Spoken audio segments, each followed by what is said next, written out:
Hello and good evening. How are you doing today? This is Pastor John from Living Stones and Sunland Seventh-day Adventist Churches, and it is time for the call to prayer. Yes, this is a call to prayer, is it not? And here we are. I want to let you know that, of course, there are two separate call to prayers. You'll see this first one comes up at 7 o'clock, and this is the message. Then along will come the intercession, secondly. And so I look forward to seeing you each time at about 7:15 is intercession. So on the Facebook page, you'll see it right above my head, and also on YouTube, it'll come up as well. And that reminds me, of course, make sure that you like it, like this video right down there, smash it and spread it out, whether you're on Facebook or YouTube, and share it. Subscribe to our channel as well as subscribe to the page. I'd love to have you here. And the more you like, as well as you share that video, this video goes far and wide. If you want someone to know the message from Jesus, please feel free, smash that button. And it's so nice for you to be with us. But today, the message is about hope. Hope, not dope. Oh, I'm sorry. Many politicians and many people seem to talk about hope like it's a drug. It's going to make you feel good when life is hard. Well, I have hope that it's going to get better. Oh, just hope in your heart and you'll feel better. This is not what real hope is. It's not the biblical view of hope at all. Today, we're going to discover the first true place where hope is mined out. And it's in the book of Ruth, like what's the seventh book of the Bible, I believe it is. And right after Judges, and a time of the Judges was a crazy time. It was a time when there was no real presence of anything good in society, in Israeli society. It was everyone was beating up each other. The tribes were at war with each other. There were terrible famines that came because people were not believing God. They weren't doing as he asked, and therefore the blessing of God could not come onto them. It was horrible. In that story, we discover a man married to a woman, a man who had two sons, and his name is Elimelech. Eli, God, my God. Eli, my God. Melech, Elimelech, my God is my king. So there's a guy whose name believed in God, but he did a very weird thing. He was married to Naomi. He had two children. And in a time when famine came, he left the land of Bethlehem. He was an Ephraimite. He left Bethlehem. Bethlehem, literally, the word Bethlehem means house of bread. In a time of famine where there's not much bread around, why would you go to a place where why would you go to Moab, which doesn't have any bread at all? It's hard to grow anything there. It makes no sense. His name says that God is my king, but he wasn't willing to wait on God at all in the land, in the house of bread, waiting for God for a blessing. Instead, he decides to get on the road and go to a land where God never told him to and where there was no bread to be had. This gives you the internal view of where we are in this story. He goes to Moab, and just a few years go by, and he dies. His two children, 10 years after moving there, they die. They had married wives, Moabite wives. One was Orpah, and the other was Ruth, or Ruth. They became a part of the family, but then the two sons passed away. And there's the three ladies, Naomi, Orpah, and Ruth. Now, Naomi, the wife of Elimelech, who was the mom, she had a bitterness inside of her. And we find that later on, especially in the later parts of Ruth. She says, call me bitter, call me Mara. You know, when we have no hope in our lives, we become bitter. We become angry people. We become people, yeah, we may have a smile on our face and we fake it, but a bitterness resides in us. A bitterness which is cruel to others. And we will see some of that cruelty here, followed up by love that comes from one of the daughters, or one of the daughters-in-law of Naomi, Ruth. This is from my museum. And here we have the gleanings. You see there? The gleanings of barley and wheat. You see, in Israelite law and Levitical law, if you owned a field and you harvested that field, the edges of the field were not allowed to be harvested. Any of the extra wasn't allowed to be harvested. For you were supposed to let it be there for the poor to come around. And this is Ruth, when she came back to Israel. She was a part of the poor, the ones who didn't have a husband, the ones who had no home. She collected, and in God's welfare system, she was taken care of. It's a smart way that God had. It teaches people to do their best, and it also allows for God to be in charge of their lives rather than always letting the government be in charge. But I digress. So Naomi had lost her 2 sons after 10 years of being in there, and she had 2 daughters-in-law, Orpah and Ruth. And then, as always, when a bitter person, if you're a bitter person, you have no problems being cruel to others. And this is exactly what Naomi did. She was quite cruel, for she had packed up and gotten with Orpah and Ruth and headed out to the road, off to go back to Bethlehem.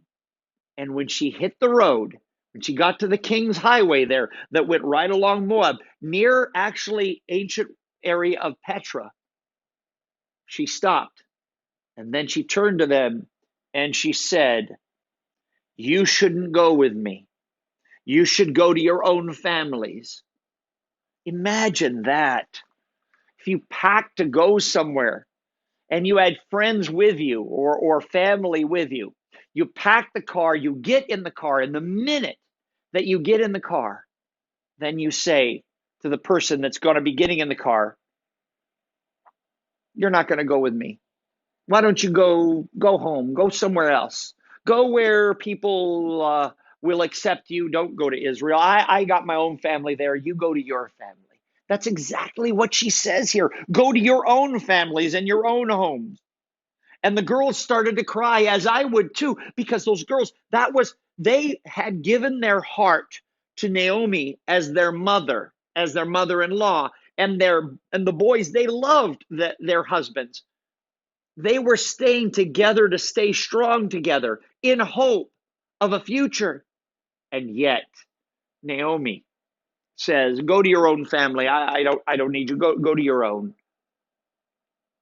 Orpah pulls back and she says, "Okay," but Ruth doesn't. Let me read here, though, about specifically the word hope. Read with me. So Naomi says here, verse 12 of chapter 1 in Ruth, "Return home, my daughters.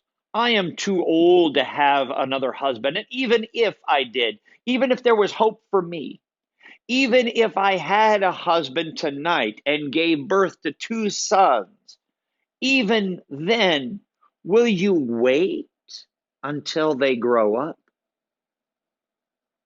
Will you wait?" You know, this word in Hebrew for hope is the same word as wait. Did you know that? Hope is about waiting. Hope waits. We like things like this. We want them fast. We go to McDonald's and we expect our order to come to us right now. I go to 7-Eleven, I expect that warm beverage to be there on time. I don't want it to be a long wait, right? We all have this speed culture. We think that if we have hope, it should take 10 minutes. I am hoping that the app installs in 10 minutes. Then I'm ready to go. I want information now. I want it all. I want it now. But hope, biblically, is the word for wait. Hope doesn't give us what we want. Hope waits. In fact, in that text I just read you from Naomi, she says, would you wait if I had children to marry them? That kind of sounds like a weird idea, but that's how the ancient culture worked. Would you wait? No, no, no, no. Find someone else. Go to your own family. Even though no one really wants you anymore, even though no man is really going to have you. And in a pagan culture, not the Jewish culture, in a pagan culture, prostitution was the sure thing for those women. Ruth says, no, I will wait. Now, she wasn't waiting on Naomi having a son. She was waiting on God. In fact, after Naomi, the bitter one, Mara says to her, would you wait? She comes back with an interesting answer in verse 16. Don't urge me to leave you or turn back from you. Where you go, I will go, Ruth says. Where you stay, I will stay. Your people will be my people, and your God will be my God. And when you die, there I will be buried with you. May the Lord deal with me, be it ever so severely, if anything but death separates us.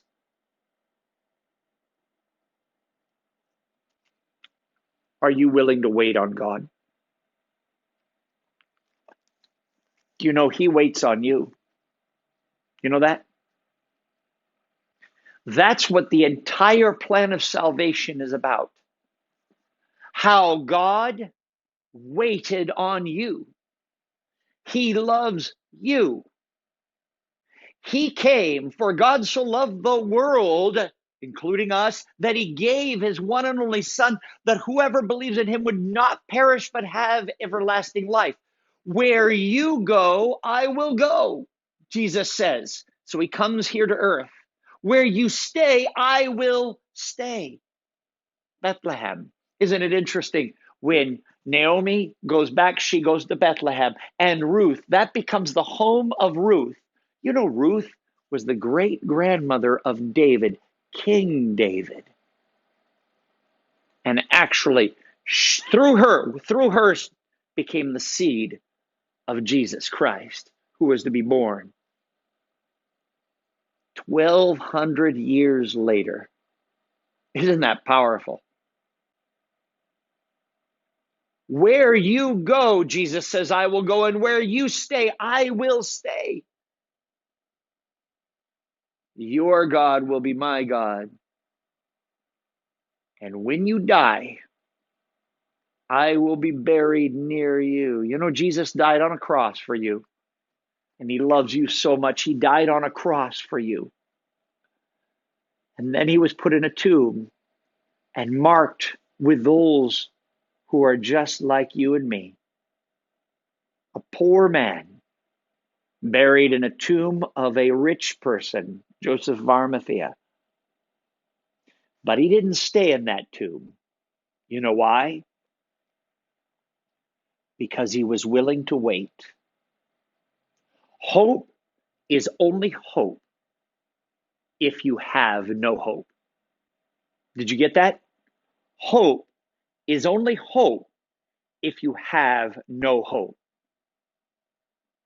Then it becomes hope. If it's hopeless, that means then you can begin hoping. You can begin waiting on God. He loves you so much, and Jesus waited, and the Father raised him on the third day, and he will raise you as well. This year, 2021, I thought was going to be so much better than 2020, and guess what? I found out it's way worse. It's starting to start off way worse. Hopefully, the vaccines get out, right? But you know what? I don't hope on politicians. I don't hope on vaccines. You know what I hope on? I wait. Not for the false prophet media, not for the politicians, but I hope and I wait on Jesus himself. For if you look just to the east, he is coming. He is coming, and his reward is with him. Don't be afraid of the terror by night, nor the noisome pestilence that walks in daylight. For he himself shall care for you. He shall uphold you. Even if ye die, yet shall ye live. Let's continue to go to church, whether it be outside or not. Let's continue to hope. Let's continue to pray and hope on him. For he and our waiting for him, waiting for God to give us an answer, is the only way to begin anew. Remember in Romans, Paul says, hope is not hope if it's seen. In other words, hope is not dope. It's not a drug to make you feel better. Hope is a foreboding feeling that then we say, God, I trust that you'll take care of me. And that is the light that shines from you and gives you joy in your life, no matter what happens, no matter what darkness you go through. That light comes from the inside out, that shalom, that peace. Like Ruth had, she found purpose, not in Naomi, but in the Lord God, who is God. In a few moments, we'll have intercession. Just be waiting. It's coming right up. God bless you all. And may the joy of your life flow from the cross of Jesus on Calvary. Good night.